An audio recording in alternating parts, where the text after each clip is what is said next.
আমরা দেখতে পাচ্ছি চেয়ার বদল হয়েছে, কিন্তু মানবতা অধিকার খুঁজে পাই নাই।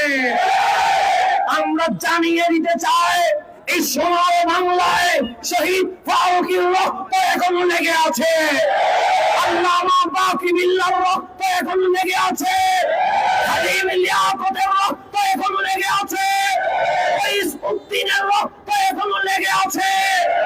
আজ মুসলিমের অধিকারের জন্য হাজার জনতা যে রক্ত দিয়েছে, যদি উদ্দিনের হত্যার বিচার না হয়, ওই রক্তের সাথে বেঈমানি হয়ে যাবে।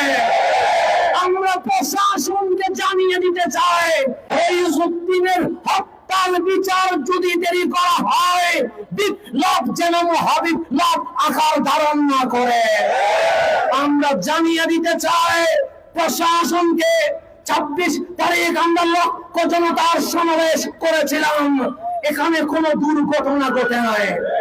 কারণ আমরা হাসানের মতো নরম হতে পারি, কিন্তু যখন উগ্রজিৎ জেগে ওঠে আমরা হুসাইনের মতো রক্ত দিতে পারি। তাই আমরা প্রশাসনের কাছে অনুরোধ করব, আগামী 1-2 দিনের ভেতরে আসামিদেরকে গ্রেফতার করে সুন্নি জনতাদেরকে জানিয়ে দেওয়া হোক এই রাষ্ট্র এখনো মজলুমের কথা বলে।